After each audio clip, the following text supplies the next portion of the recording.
Alright, guys. It is Friday, July 23rd, 2021 at 11:07 p.m.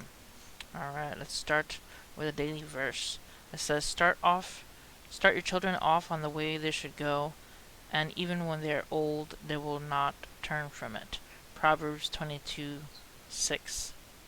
Alright, let's start.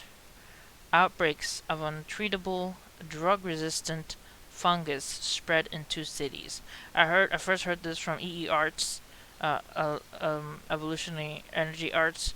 They're a pretty good channel, but this is really important for you guys to pay attention to.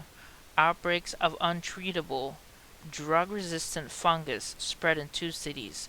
For the first time, the CDC identified several cases of Candida auris. They were resistant to all drugs in 2 health facilities in Texas and a long-term care center in Washington, D.C. Let's take a look here. It says untreatable deadly superbug fungus outbreak reported at 2 North Texas hospitals. Untreatable and deadly reported at 2 North Texas hospitals can be spread through contact or contaminated surfaces. No information about specific hospitals.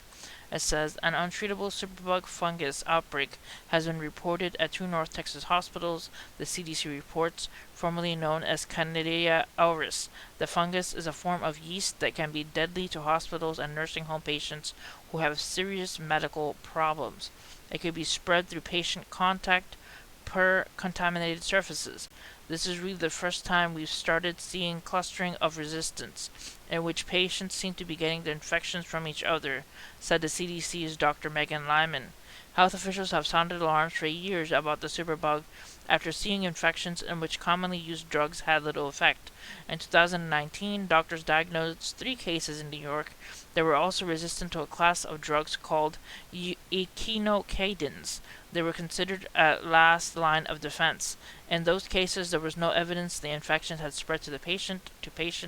Scientists concluded the resistance of the drugs formed during treatment.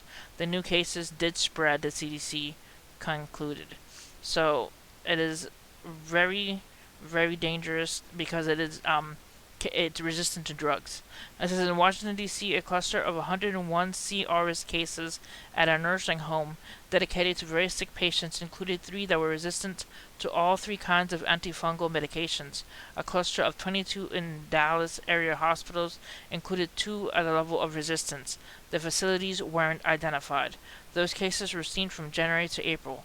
Of the 5 people who were fully resistant to treatment, 3 died, both Texas patients and 1 in Washington. Lemon said both are undergoing outbreaks and additional infections have been identified since April, but those added numbers were not reported. So heads up, I'll leave the link to these articles. But heads up in Texas and Washington, I believe. So that's pretty spooky, having superbugs that aren't treatable. Alright, next. Cleveland Indians changed their name to Guardians. After years of protests from Native American groups and some fans, Cleveland's Major League Baseball team has officially changed its name for more than 100 years. According to the Major League Baseball team website, the team announced Friday morning that the Cleveland Indians is no more, and a new name, drumroll please, is Cleveland Guardians. So heads up for you guys who like baseball. Got a different tune to it now. Alright, next. Taliban warns of retaliation as U.S. is continuing airstrikes in Afghanistan.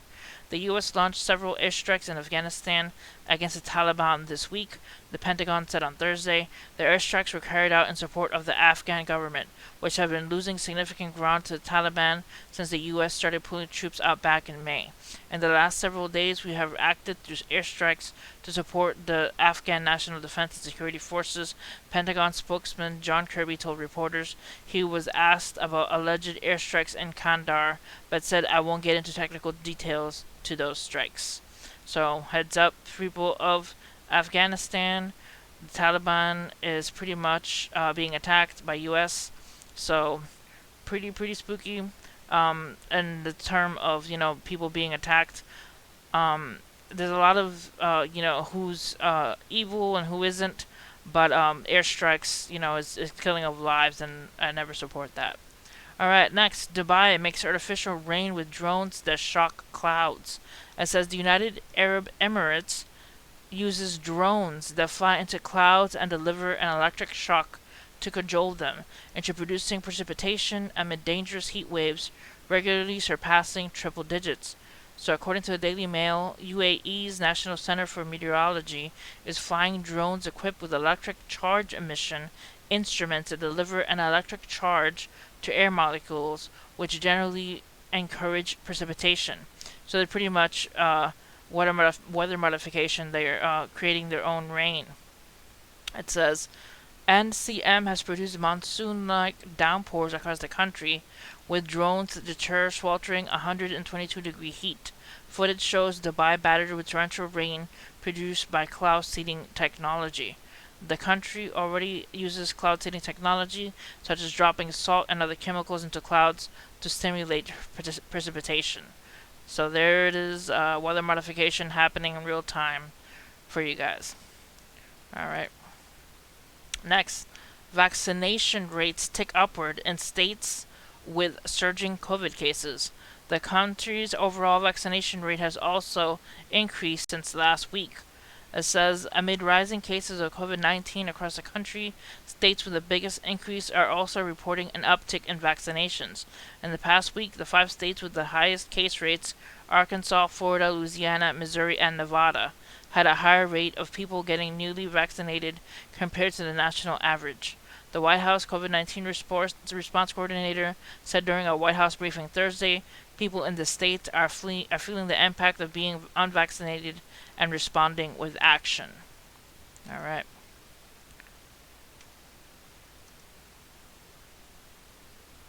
Alright, let's see here. Florida heads to Supreme Court on COVID-19 regulations for cruise ships. So the cruise ships are getting in it with the courts. It says Explorer of the Seas, the Royal Caribbean cruise ship, along with other cruise ships, are docked at Port Miami. Florida's Attorney General asked the Supreme Court on Friday to step in on an emergency basis to block COVID-19 protocols put in place by the Centers of Disease Control and Prevention, requiring the cruise lines to meet certain conditions before they can sail again. The dispute comes after the industry attempted to block CDC protocols while the legal dispute plays out, and initially when a district court granted its request, but a federal appeals court started with the CDC, leaving the rules in place for now. The Center for Disease Control and Prevention has for better the past 16 days shut down the entire nation's cruise industry, Florida Attorney General Ashley Moody argued in a new petition. She objected to the new regulations that require cruise ships to implement specific ventilation standards aboard the ships, that impose pervasive testing and reporting requirements, and apply social distancing requirements throughout the ship, including in outdoor areas like pools and spas, and while waiting for the bathroom.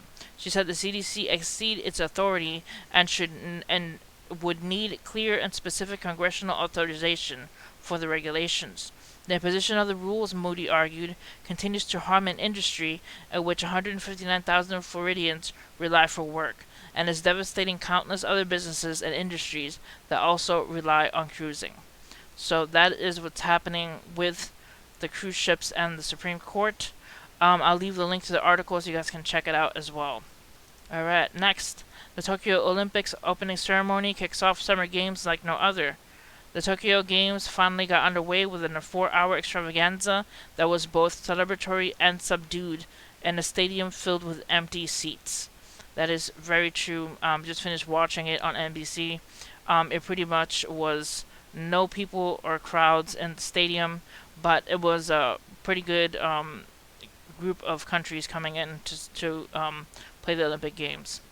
Alright, next. Heavy monsoon rains to flood the southwest into this weekend. So we got monsoons in the southwest. Did you see here in this little map? It says the Weather Service estimate for rain totals over the desert southwest.